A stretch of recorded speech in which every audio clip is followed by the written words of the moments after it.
And so I'm in the comfortable situation I can skip lots of generalities that Norbert just told you, so I can jump on right to Zariski and zoom into his approach to onto his rewriting of algebraic geometry, because this is what arithmetization is. It's one more effort to give new foundations to algebraic geometry, and it was initiated by Zariski in the late 1930s, and it was named by Zariski Arithmetization too.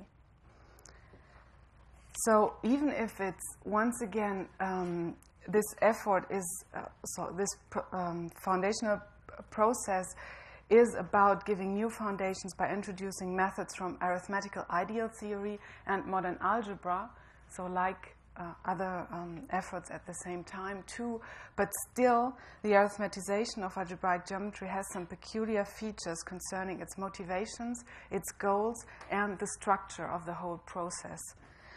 So my aim in this talk is to give you some of these patterns and to show in which way it differs from what we just heard in other efforts of this kind at the same time. So in order to do so, the talk is divided into two parts. I will first give you some of the context in which arithmetization began. So now here I'm focusing really on Oscar Zariski, because what he did is closely related to his biography. So I'm giving you some of this. And then I'm coming to the arithmetization process itself, and in this process I kind of singled out 3 steps that help to, I think, to understand how this foundation and rewriting of algebraic geometry unfolded. So let me come to the first part just to highlight some of the context. So this is all about Oscar Zariski, who was born in 1899 in Kobrin in Russia. So this is going to be important. When he studied his, he began his studies at the University of Kiev after World War I. But then in 1922, when the borders were redefined between Russia and Poland, Kobrin, his hometown, became a part of Poland, and its inhabitants had to choose either to stay in Kobrin and become Polish, or to keep their Russian citizenship and to move east. So what Zariski did after several considerations, he accepted the Polish citizenship because, as he said later, already at that time, so he had studied his studies in mathematics. He had began his studies in mathematics, and he was already thinking about maybe going to West Europe to continue his studies. So, and it seemed easier to get visa with the Polish citizenship. So that's what he did, in fact, in the spring of 1921, when he went to Italy to continue his studies in mathematics. He did 1 semester in Pisa, but he was quite disappointed. And then in the fall of 1921, he went to Rome to study there. So let me just restate some things about algebraic geometry, Italy and Rome at that time. Sure, in the 1920s, algebraic geometry was still largely identified with the Italian approach to algebraic geometry.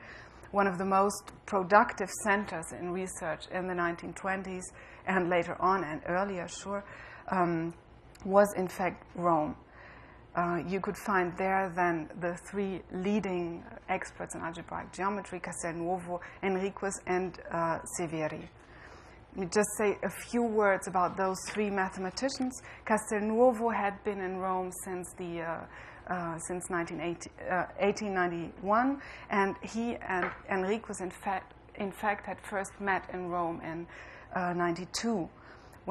So Castelnuovo had already a chair in analytic and projective geometry, and Enriquez went there to study then. Both of them were encouraged by Corrado Segre to take up the study of algebraic surfaces. And this was really the beginning of a very fruitful cooperation that culminated in 1915 in the classification of algebraic surfaces by Castelnuovo and Enriquez.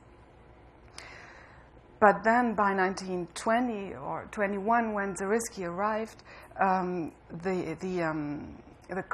cooperation between Castelnuovo and Enriquez had already come to an end. By then, Castelnuovo had moved more and more into analysis status, because apparently he thought that it might be time for different methods in algebraic geometry, and Enriquez had been concerned more or less with more philosophical questions then.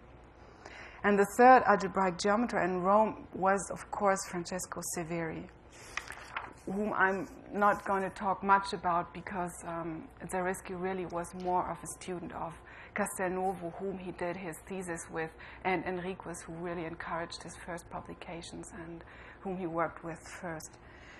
So, as has been mentioned, many mathematicians went to Rome in the 1920s for a shorter or longer stay to work with one of those three geometers. And of course, it would often have been Severi people wanted to work with. But Zariski, on the contrary, and that's the point I want to make, he enrolled in the University of Rome in 21, and he received his whole mathematical training in this context. So he got like what we were talking about, this tacit knowledge, the ideas of what is important, which questions you ask, what methods to use, all this kind of thing. So he was really inside this tradition, I believe.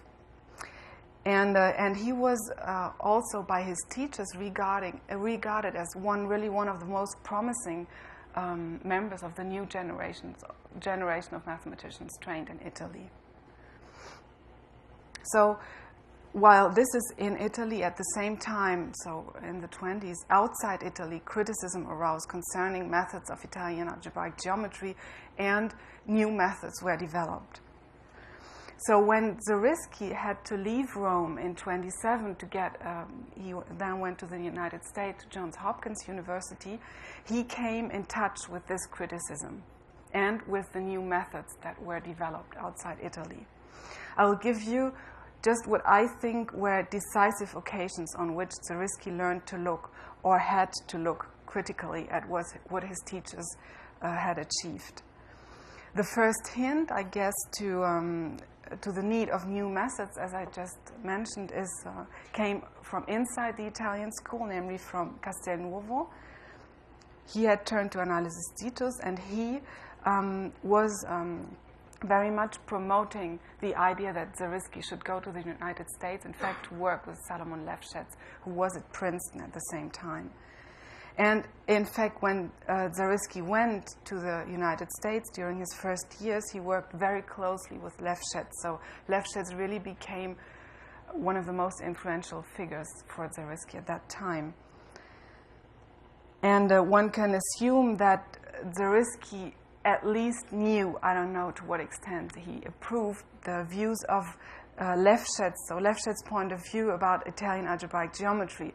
Namely, this is what Lefschetz thought, that Italian algebraic geometry was magnificent but far too specialized, meaning that the methods Italians used were really tailor-made for special problems on one hand, and the second hindrance to those methods were that you need a terrible entraînement. You need very much practice to use those methods. But sure, it was certainly not Lefschetz who pushed Zariski towards modern algebra. According to Lefschetz, it should be possible to recover the results of the Italians with more or less elementary methods of analysis. But still, so I would single out this as one of the first moments when Zariski came in touch with criticism. And the key situation was when it was not only by hearsay, but when Zariski really, on himself, came across many critiques to be made about the Italian algebraic geometry. And this happened, namely, in the beginning of the 1930s, to be precise, between 32 and 34, when he had to write his monograph on algebraic surfaces. So this was really the core topic of Italian algebraic geometry, and I don't know how it came that he was asked to write this book for the Ergebnisse der Mathematik, Ergebnisberichte on the theory of algebraic surfaces, but still, so he had to write this book, and his aim was to give a systematic exposition of the basics of this theory. So to give this exposition, Zariski had really to study large parts of the existing literature on algebraic surfaces. And this exposition is interesting because it reflects the image that Zariski had acquired at that time of Italian algebraic geometry. Namely, as he pictures it, not explicitly, of course, but as we can read throughout his book, reflects or pictures the theory of algebraic surfaces as having been dominated by the Italian algebraic geometers between 1890 and 1910. Well, in a way, this comes as no surprise, but this is, this is one way of kind of codifying this image of algebraic geometry, making it a national school, as it appears in this book.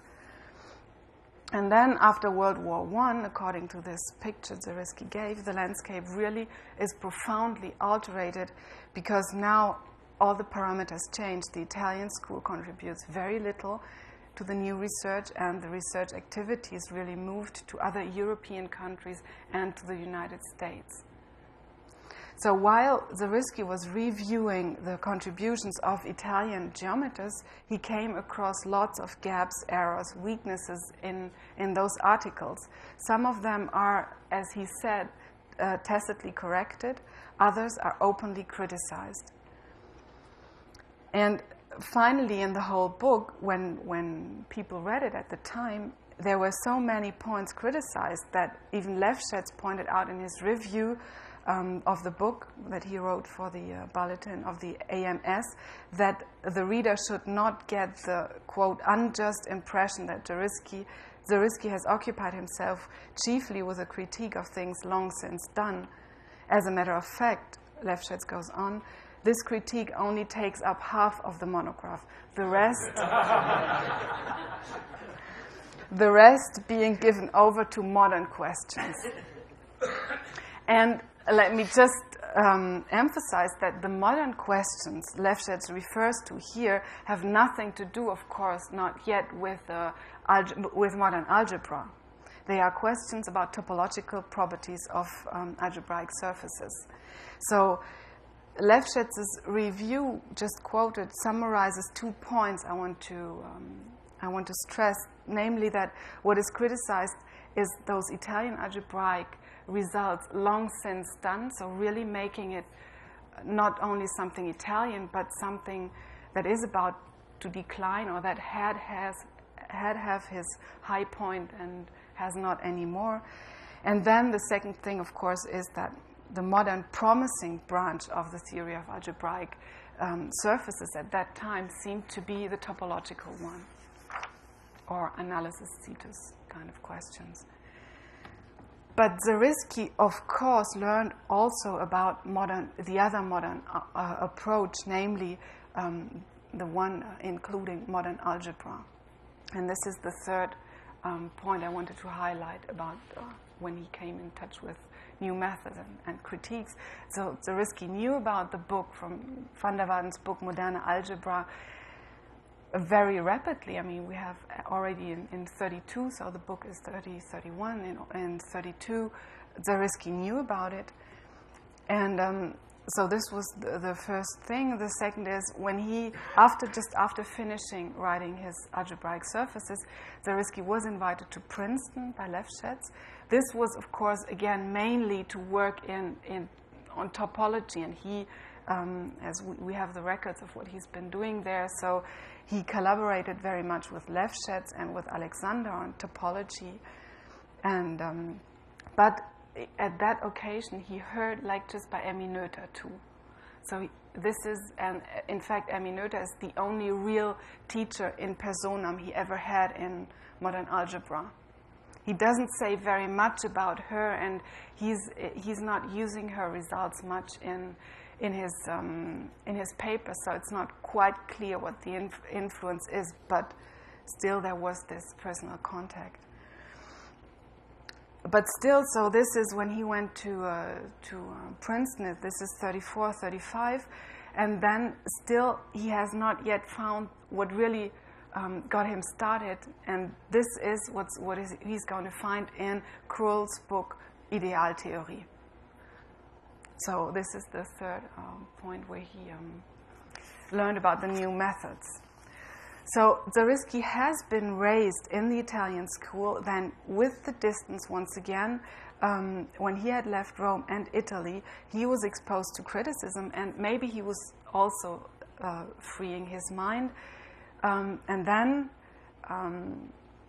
he had to react somehow to this criticism and to this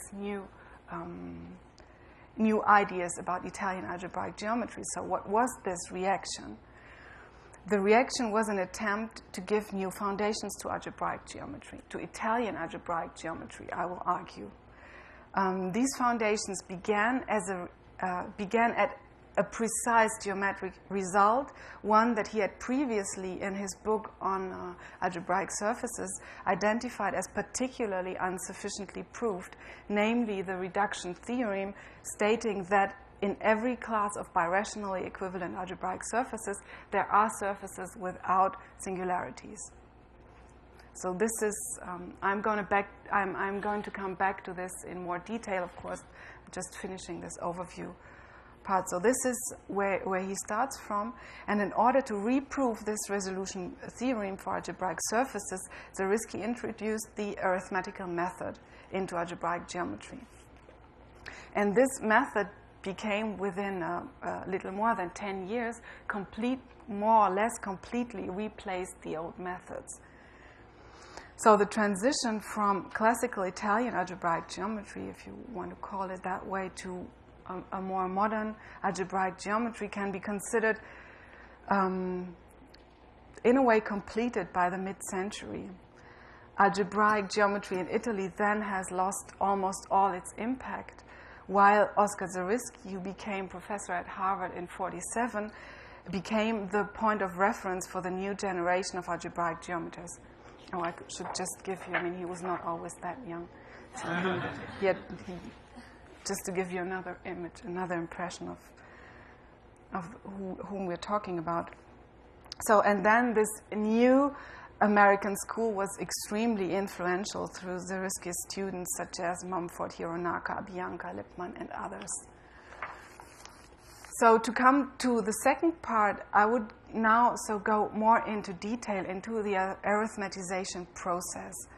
So as I said earlier, at first sight, this means the introduction of methods from arithmetical ideal theory into algebraic geometry, and the immediate goal was to give a proof of the reduction theorem, stating that any algebraic surfaces, if you want to formulate it a little bit differently, every algebraic surfaces can be birationally transformed into a surface without singularities.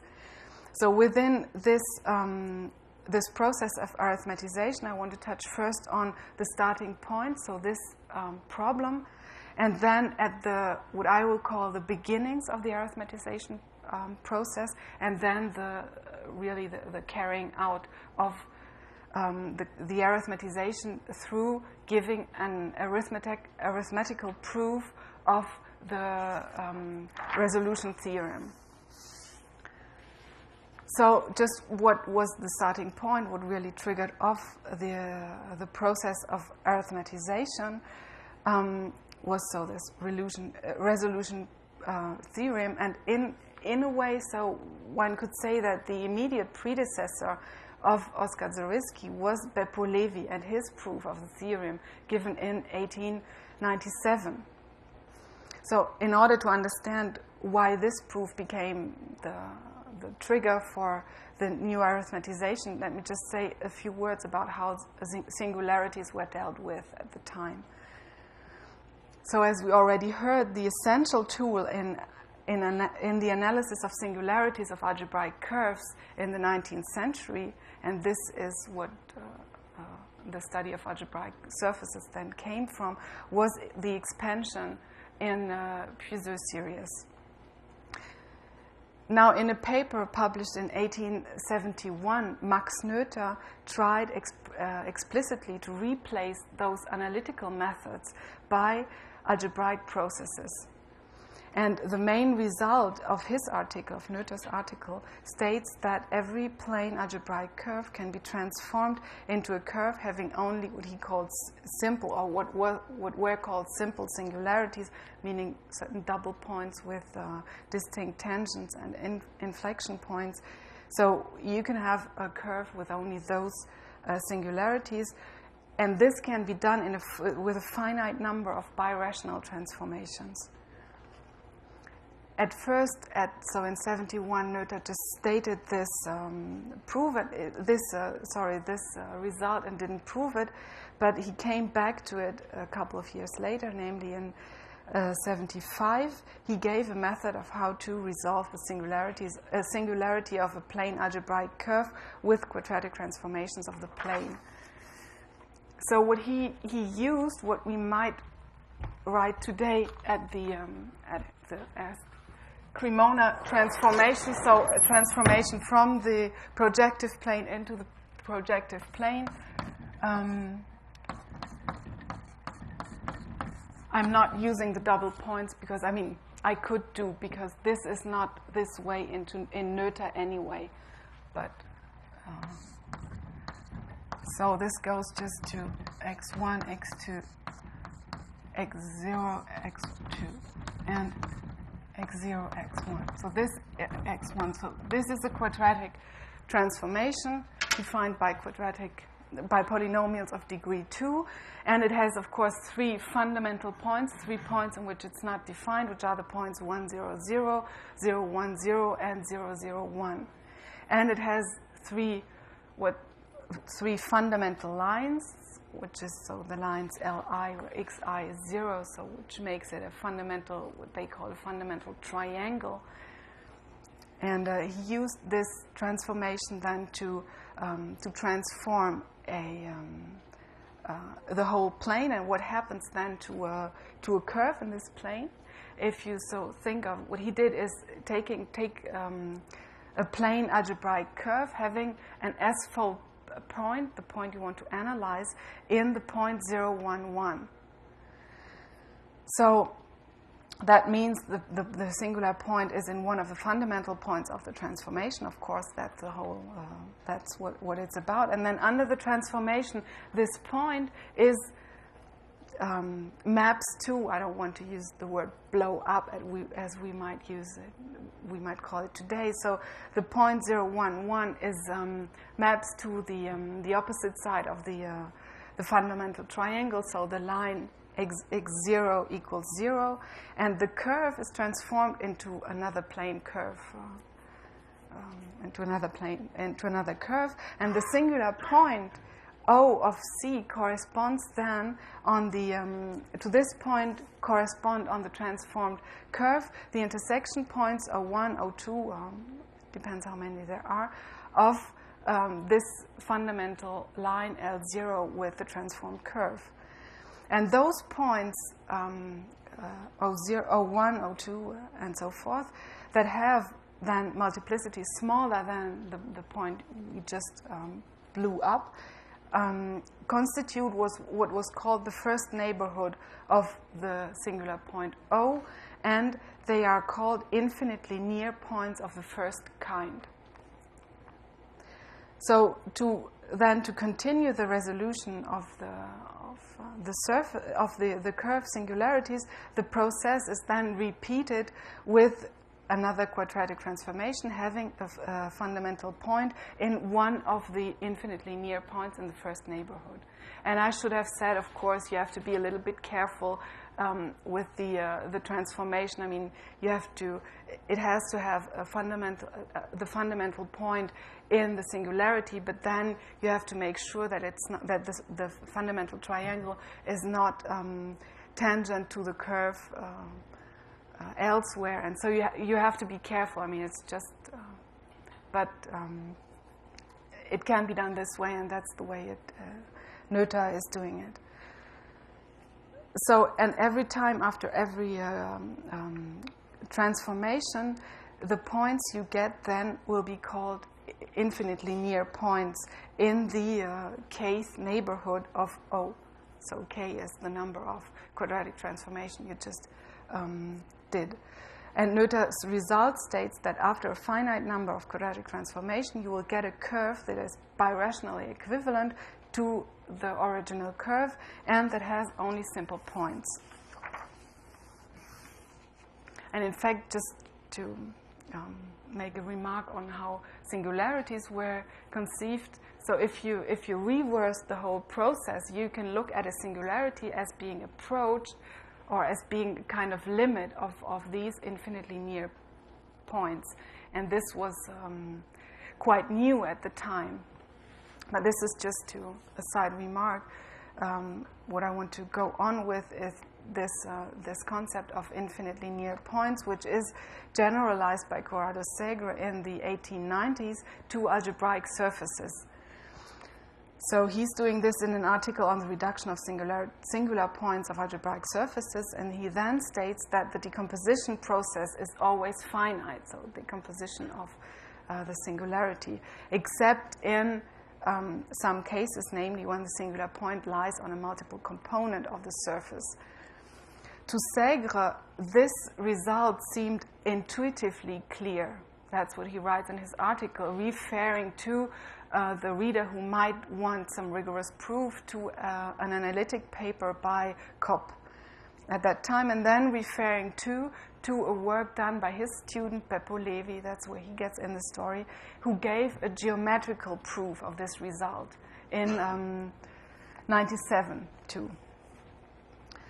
So once Levi had then come in touch with singularities, he then in the same year published a paper giving a proof of the resolution problems. I mean, it's one problem to resolve just one isolated singularity, and the other one is to resolve all the singularities of a surface. So what Levi does is he takes over the idea of Max Noether, namely he uses certain Cremona transformations of the projective space, that time of course, having a fundamental point at the singular point. So as this is an extremely unclear paper, the Beppo Levi one, but from what you can understand of other versions he wrote of it, his analysis of the situation is the following: what happens to the surface under such a transformation? To the singular S-fold point, Levi writes, might correspond on the transformed surface either points of multiplicity S, so nothing has really changed, or infinitely many such points, all lying on a curve, meaning that on the transformed surface, then you have a singular curve included in the singular locus. Depending on which case occurs, Levi then has to apply different types of Cremona transformations. In the first case, so he has to resolve isolated points with a certain multiplicity. And this is, so getting back to isolated points, this is what he did in his previous papers. So this can be done so then the multiplicity can be reduced, and he has proved that after finitely many steps the multiplicity will be 1. So this is not really the problem, but the problem really is the multiple curves.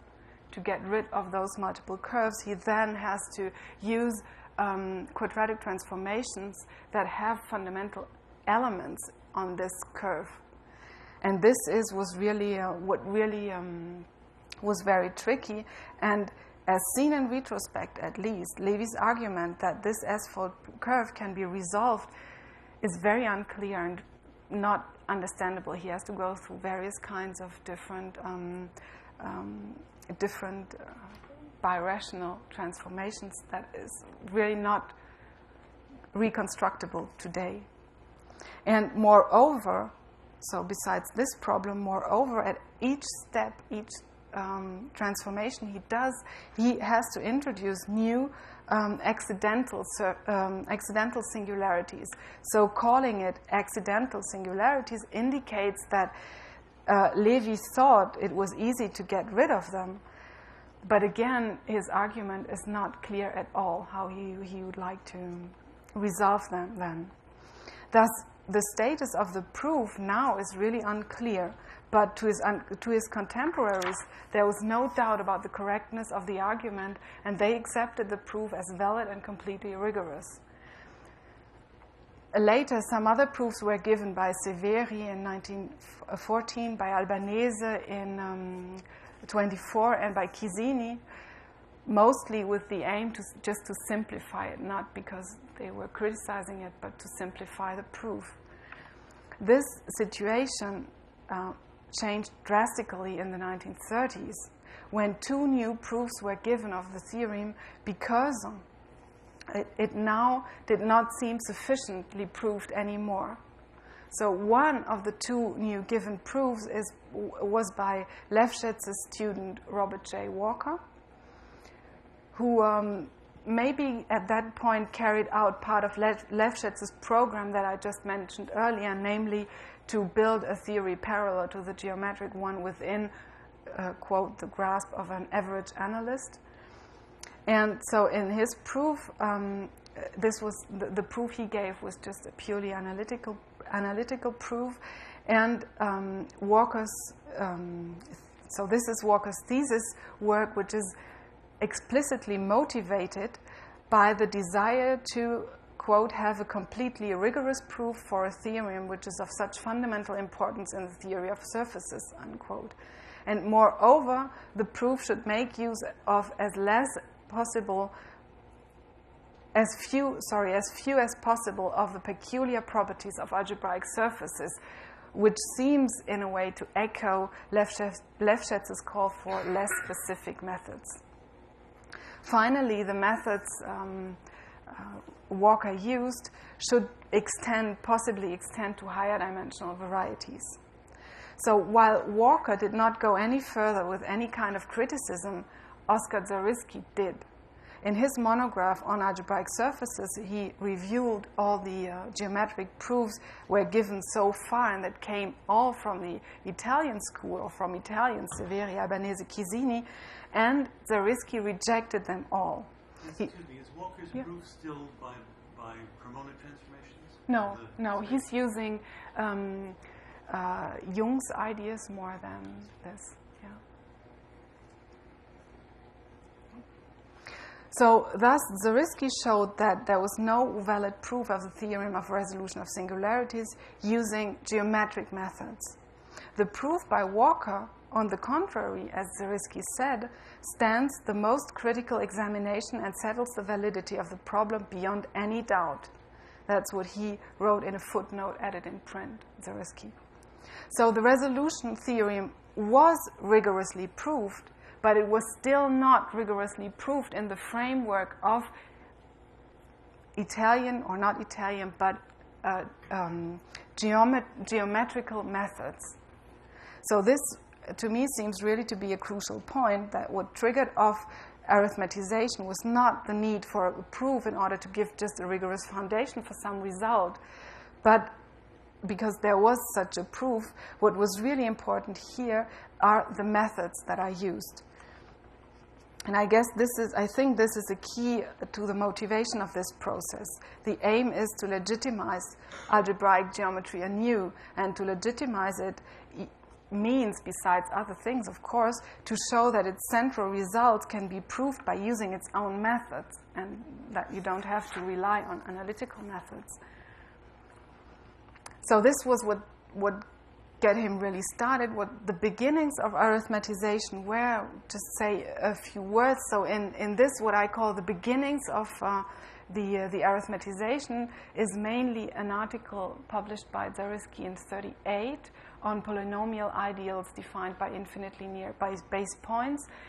And I would characterize this stage of the process by that now he has to isolate those parts of Italian algebraic geometry that he intended to build on. So he started from what he considered the quote, foundations of a geometric theory of singularities of algebraic surfaces, namely the concept of infinitely near points introduced by Noether and generalized by Segre. This is what he wants to build on. And another thing is one of the central tools of Italian algebraic geometry, not only Italian algebraic geometry, but still, was linear systems, of course. A linear system is a family of curves cut out on a surface by hyperplanes or hypersurfaces of the surrounding space. And the importance of linear systems lies at the time in the fact that they yield an embedding of the surface. Veronese had shown in a paper in '82 how some singular curves in the plane and singular surfaces in 3 space could be regarded as non-singular objects in some higher dimensional space.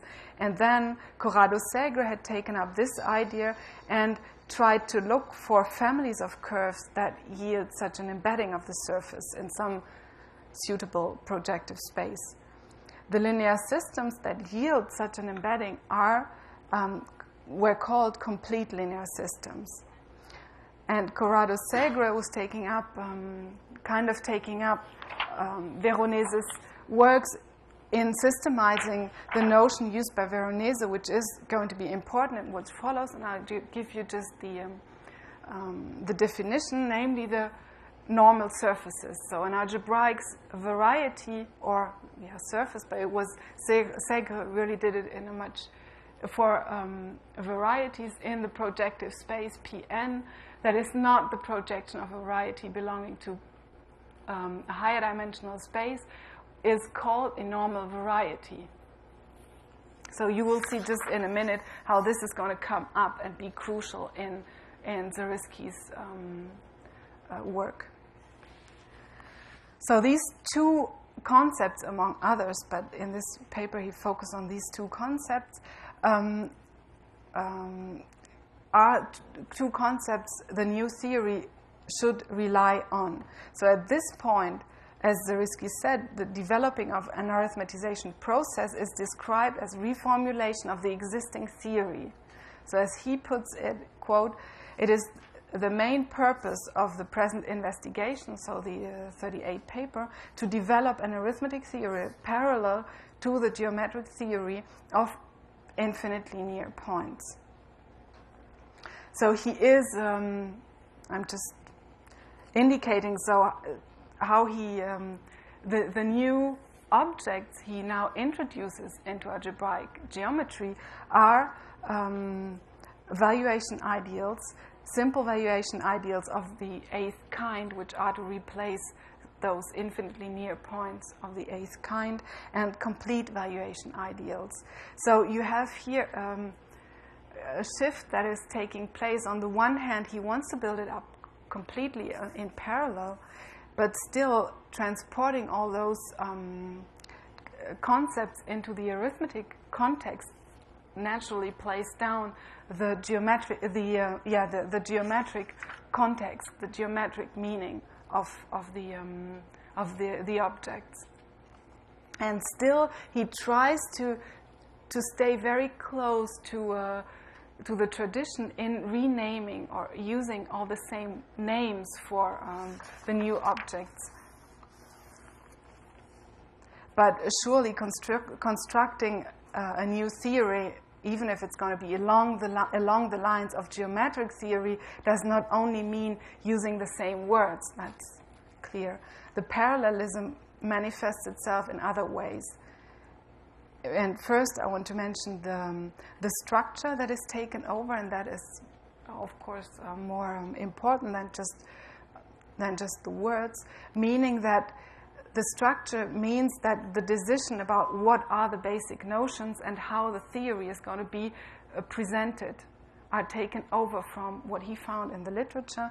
And second point, he accepts at this point, at least in 38, the limits of the geometric theory. That means that in a way there are no surprises in the arithmetic theory. He really wants to go to rewrite in a very little to rewrite what has been done before. So, and this parallelism was possible and was desirable only because the geometric theory was accepted as a reliable, reasonable and rigorous basis for the study of algebraic surfaces and curves. So I'm emphasizing this to show that at this point, rigor is not an issue or not a primary issue. So the new foundations didn't need to be a complete restart in tabula rasa and then erecting a whole new structure, but it could rely on some existing solid foundations. So then the third step, so after those beginnings and first trials, the third step of the arithmetization process I want to talk about is the actual carrying out of an arithmetic proof of the resolution theorem. This step comes very soon after the beginning step, namely the next year in 1939, Zariski published 2 articles, one, some results in the arithmetic theory of algebraic varieties, and a second one published in the same year, the reduction of the singularities of an algebraic surfaces. So then it's really done. The first article develops concepts that are crucial in the resolution of surfaces, and the second one spells out the arithmetical proof. Even if then Zariski still links the arithmetic theory closely up with the geometric theory that was produced in Italy, the parallel between the two theories is now explicitly given up, as well in the structure as in the concept. So what are those concepts and what is what's really going on there? So one of the central concepts of this arithmetic theory of algebraic varieties, as he exposes it in the first article, is the concept of, again, a normal variety, but this time an arithmetically normal variety or surface. What is this? Let me just, before giving the definition, give you some previous things. So a variety or a surface is always thought of via it's always given by a generic point. So thus, you see typically here Zariski taking up now the description that has been given by van der Waden, taking up ideas from Noether, and not so much or not anymore the description of an algebraic surfaces as the locus of some zeros of polynomials that has been used in the Italian tradition. So the variety is given so by this point, and then he's, I should have mentioned, of course, we are always working over a field K, algebraically closed.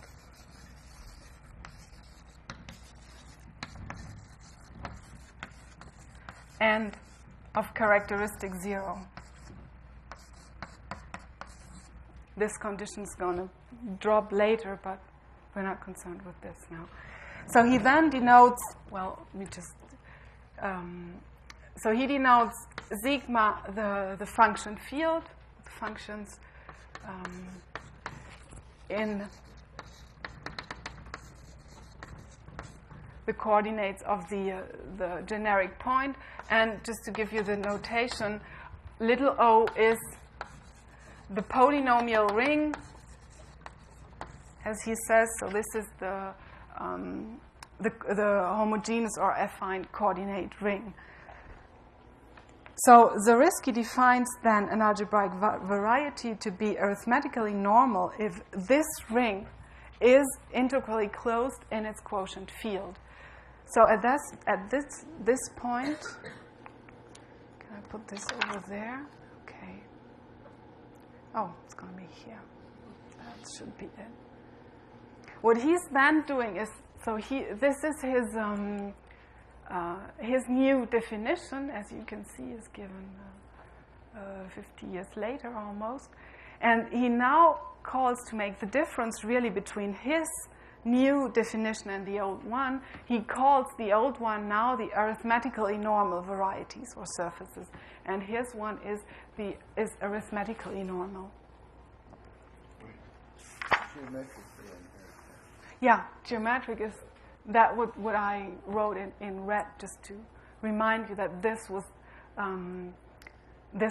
edited by Zariski, and this was not in the original definition, of course. So what's the point of this definition? The manifold of singular points of a normal variety, of an arithmetically normal variety in the projective space, is of dimension r, where r is the dimension of the variety, minus 2, so of codimension 2, as we would say today. This means that every subvariety of an arithmetically normal variety with codimension 1 has simple points. So an algebraic surface is an algebraic variety of dimension 2. Then the property of being arithmetically normal says that every curve on an arithmetically normal algebraic surface has simple points. And this means that we have no curves included in the singular locus of the surface. So the only singularities that can occur on arithmetically normal surfaces are isolated singular points. So now remember what I just said before, the problem that occurs and that Zariski focuses on with Levy's proof was just that, was the problem what to do with when curves occur in the singular locus of the surface. So this new approach, or this idea, really seems to be tailor-made to avoid this problem. And it's very clear that these surfaces, so arithmetically normal surfaces, should play an essential role in the resolution process. If we had only to deal with arithmetically normal surfaces, the problem would be considerably simplified, that's clear. So what is needed here is not only the notion of arithmetically normal surfaces, but an operation that transforms any given algebraic surface birationally into an arithmetically normal one. That's clear. And Zariski introduces this operation in the same article on the arithmetic theory of algebraic varieties. He calls it the derivation of normal varieties. This is what we call now the normalization of varieties. And this, as you might guess from the definition of that he gives from arithmetically normal, is of course the integral closure of the coordinate ring. So what you see here is that on one hand, this derivation process that he constructs very explicitly is a quadratic transformation, so a geometric concept. But it is inspired by a concept taken from Krull's arithmetical ideal theory, namely the integral closure of a ring in its quotient ring. So here you really can pinpoint one of the points where algebra is fertilizing, or is where algebraic concepts are injected into algebraic geometry. So I'll cut short on the real resolution process, just giving you maybe the main idea and what Zariski thought being the salient point of this proof. So what you can now do, and what he is doing, is you can start with an arithmetically normal surface, because in every class of birationally algebraic surfaces you have arithmetically normal ones, so you start with one of those. And then you have to resolve only singular points. And Zariski then uses, maybe he's taking up kind of the structure that Levy had used too, namely using two alternating birational transformations. He first, like Levy tried to do, blew up the singular point by a quadratic transformation, especially designed to have no other singular points on the surface and to create no other singularities. And what he's doing, so what is different from Levy is that Levy, as I told you, was using only Cremona transformations, so trying to stay in this three-dimensional case. But Zariski, of course, he's not doing this anymore. He's getting much higher dimensional spaces. And once, so he did this with one singularity, he is using this normalization process to get a birational equivalent surface having only singular points. Because, of course, his first blowing up a point, he cannot avoid that maybe singular curves may occur. But then after each step, cutting it down again to an arithmetically normal surface, he avoids this problem, and he has to resolve only isolated singularities in a way. And so here he's taking this one concept of integral closure, and to show that all this is finite, he uses the other concept he takes from Cruel's Idealtheorie, namely very much machinery from valuation theory that I will completely skip here. Just tell you this is needed to show that the process really is really finite by by then looking at if you have a sequence of points that have been blown up, then you look at their quotient rings, and then you show that the union of these rings is valuation ring of zero-dimensional valuation of this function field, and he uses this to prove then that in this sequence simple points occur.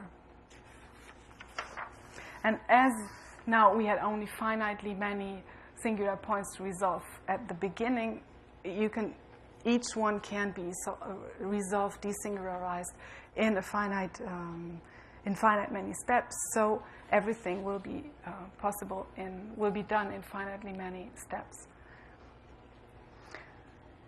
So with this proof, the first important step in the arithmetization process has been accomplished. Zariski did come back to his proof because at several points he has to use really brute force. He goes this is not very conceptual at some points, and then he later, several years later, he goes back over these over his proof. But what I was interested in here is really only this one.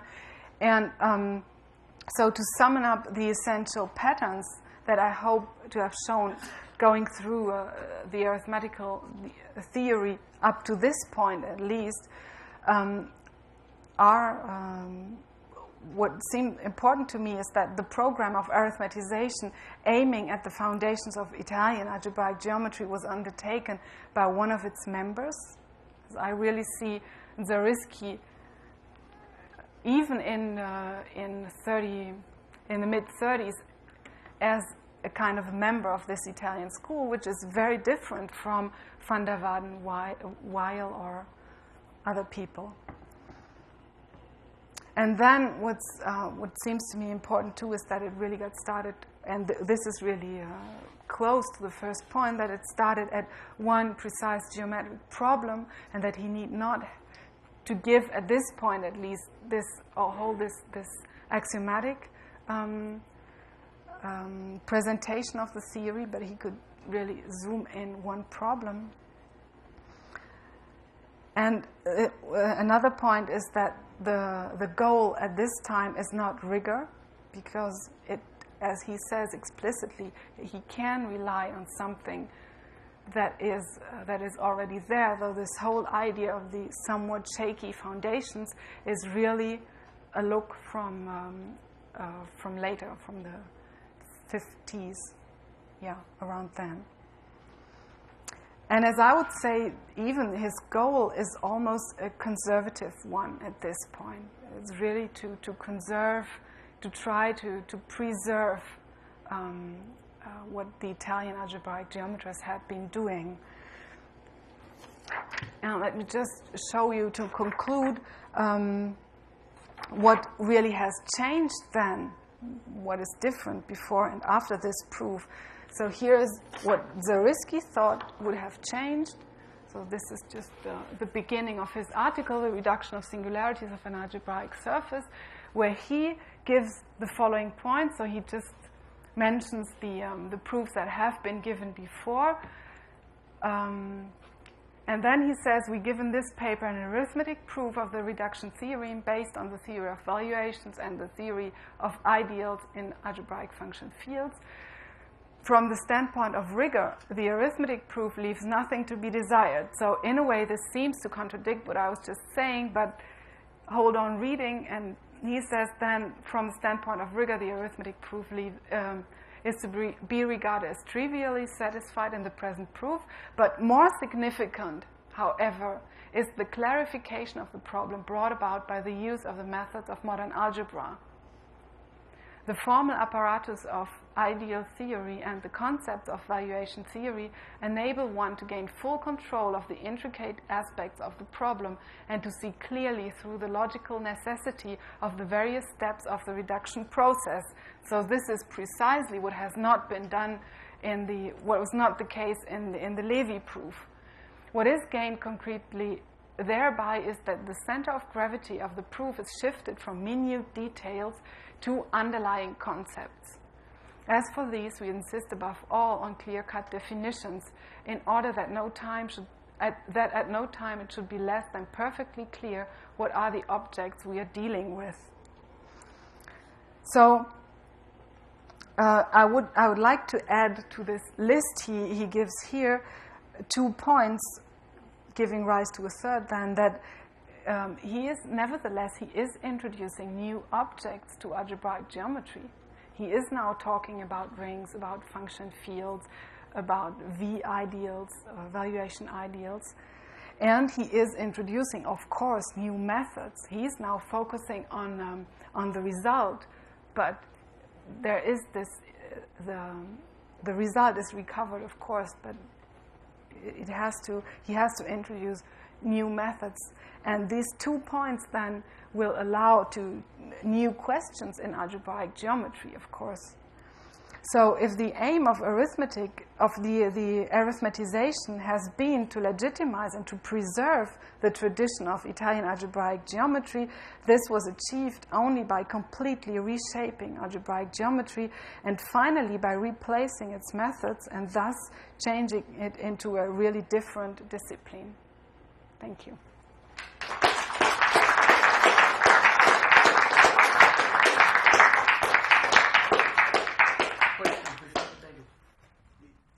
In Zariski's proof, there are really 2 elements of finiteness. One is, of course, the one you mentioned, that once you have an isolated singular point, you have to follow it and see that you get to the goal sometime. The other is that when you take the normalization, you need to know that you're still in the category of algebraic varieties.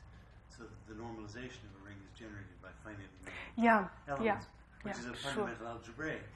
Was that proved in response to the needs of this proof, or was that pre-existing in the algebraic language? I guess it was because there's a big difference, at least in Zariski's papers, from the affine case and the projective case. In the affine case, I guess it has been proved by, or at least he's not proving it. So I guess he assumes that everybody knows. But in the projective case, you're right, he has to really work to get this done. And yeah, probably I've never seen this before, so probably it has been done, in fact, to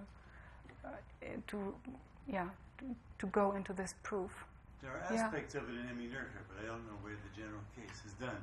It occupies Kroll and all these people for a long time after this. So after. I don't know where the version he's using is first proved. I would think he proved his first version. I mean, he gave the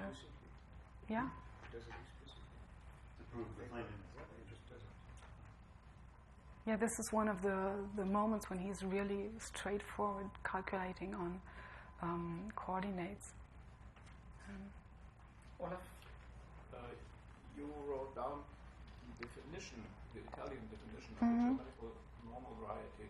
Can you say for which classes of varieties the Italians had proved the existence of a normal variety? Well, essentially, what is done in this one of the Enrico's and Castelnuovo papers in 95, they are doing it for for surfaces.